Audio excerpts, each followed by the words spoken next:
बहाई धर्म का वर्ल्ड सेंटर इज़राइल में क्यों है?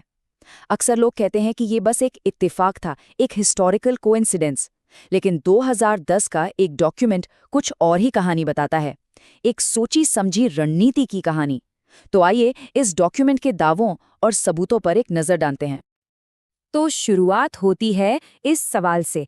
ये वही सवाल है जो उस दस्तावेज के बिल्कुल सेंटर में है जिसकी हम आज बात कर रहे हैं। सवाल ऐसा है जो एक कह सकते हैं एक अनएक्सपेक्टेड अलायंस की तरफ इशारा करता है, और इसी का जवाब देने के लिए राइटर ने अपना पूरा आर्ग्यूमेंट तैयार किया है। तो फिर इस दस्तावेज का मेन पॉइंट क्या है? सीधी सी बात है, इसके मुताबिक बहाई धर्म और इजराइल के बीच का जो रिश्ता है वो कोई एक्सीडेंट नहीं है, बल्कि ये एक वेल प्लान्ड स्ट्रेटेजिक पार्टनरशिप है।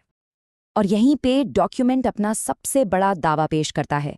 राइटर का कहना है कि ये जो रिश्ता है ये ना तो नया है और ना ही ऊपरी तौर पर। असल में ये कॉपरेशन तो इजराइल के बनने से भी काफी पहले शुरू हो गया था। मतलब एक बहुत ही गहरे स्ट्रेटेजिक कनेक्शन की बात हो रही है। और यहीं पर इस पूरे एनालिसिस का सेंट्रल कॉन्फ्लिक्ट सामने आता है।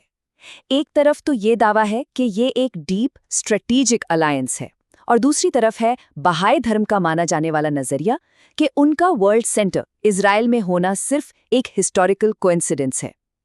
पूरा का पूरा डॉक्यूमेंट इन्हीं दो ऑपोजिट आइडियाज के बीच के टेंशन पर बना है। अच्छा, तो ये साबित करने के लिए कि ये रिश्ता अचानक नहीं बना, डॉक्यूमेंट हमें टाइम में पीछे ले जाता है, उस वक्त में जब इजराइल एक देश बना भी नहीं था। आर्ग्यूमेंट ये है कि इस अलायंस की नींव, इसकी बुनियाद बहुत पहले ही डाल दी गई थी। सोर्स के मुताबिक सबूत मिलते हैं 1909 के आसपास, जब अब्बास अफेंडी की मुलाकात बेनज़वी से हुई, जो आगे चलकर इजराइल के प्रेसिडेंट बने। सोचिए, ये इजराइल के बनने से करीब करीब 40 साल पहले की बात है। इतना ही नहीं, रॉथस्चाइल्ड फैमिली के साथ भी शुरुआती रिश्तों का जिक्र है। ये सब इस बात पर जोर देता है कि ग्राउंड वर्क बहुत पहले तैयार हो चुका था। ठीक है, तो कहानी आगे कैसे बढ़ती है? इन शुरुआती कनेक्शंस के बाद डॉक्यूमेंट का अगला सबूत है हाई लेवल मीटिंग्स का एक लंबा सिलसिला। ये मुलाकातें बहाई नेताओं और इजराइल के हेड्स ऑफ स्टेट के बीच होती रहीं। और ये लिस्ट काफी लंबी है, जैसा कि हम देख सकते हैं। दशकों तक इजराइल के एक के बाद एक प्रेसिडेंट और प्राइम मिनिस्टर बहाई सेंटर आते रहे। सोर्स के नजरिए से देखें तो ये कोई आम मुलाकातें नहीं थी, ये एक गहरे और लगातार चले आ रहे डायलॉग का पक्का सबूत था। अच्छा, तो इन मीटिंग्स का माहौल कैसा रहता था? देखिए, सोर्स बहाई वर्ल्ड पब्लिकेशन को कोट करता है। उसमें लिखा है कि इजराइल के प्रेसिडेंट ने सिर्फ विजिट ही नहीं किया, बल्कि ईरान में जो बहाई मुश्किलों का सामना कर रहे थे उनके लिए हमदर्दी भी जताई, और तो और बहाई कम्युनिटी के लिए गर्व महसूस करने की बात भी कही। पर ये रिश्ता सिर्फ हाई लेवल मीटिंग्स तक ही सीमित नहीं था। डॉक्यूमेंट के मुताबिक ये जमीन पर भी उतर रहा था।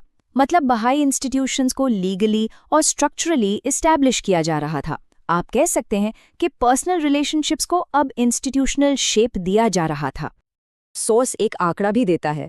1957 तक इजराइल में बहाई कम्युनिटी के एंडाउमेंट्स की वैल्यू $5.5 मिलियन से भी ज्यादा थी। ये फिगर अपने आप में एक बहुत बड़े फाइनेंशियल और फिजिकल इन्वेस्टमेंट की तरफ इशारा करता है। मतलब वो वहाँ एक परमानेंट प्रेजेंस बना रहे थे। तो इंस्टीट्यूशनल लेवल पर यह रिश्ता कितना गहरा था?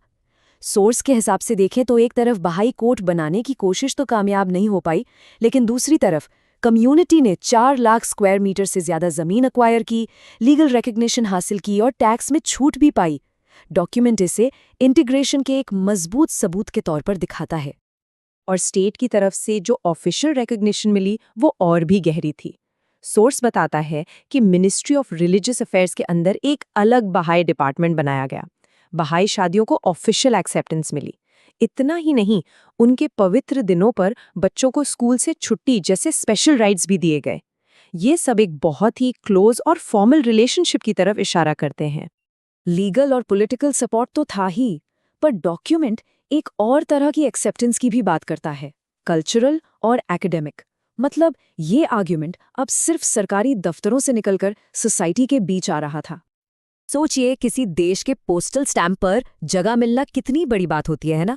सोर्स के मुताबिक जब इजराइल ने बहाई सेंटर की तस्वीर वाला स्टैम्प निकाला तो ये एक बहुत पावरफुल सिंबल था। ये इस बात की निशानी थी कि बहाई धर्म को होली लैंड का एक एक्सेप्टेड और रिस्पेक्टेड हिस्सा माना जा रहा है। और ये एक्सेप्टेंस एकेडमिक वर्ल्ड में भी दिखाई दी। सोर्स का कहना है कि जब देश की एक टॉप यूनिवर्सिटी, हिब्रू यूनिवर्सिटी में बहाई स्टडीज के लिए एक स्पेशल चेयर बनाई गई, तो इससे इस धर्म को एक इंस्टीट्यूशनल लेजिटिमेसी मिली और इसकी पढ़ाई को भी बढ़ावा मिला। और इस पूरी भावना को यूनिवर्सिटी के प्रेसिडेंट के शब्दों से बेहतर कौन समझा सकता है। सोर्स बताता है कि उन्होंने इस चेयर को जूइश कल्चर और दूसरे धर्मों के बीच एक इंटेलेक्चुअल ब्रिज बनाने का जरिया कहा। ये एकेडमिक फील्ड में कोऑपरेशन की स्पिरिट को दिखाता है।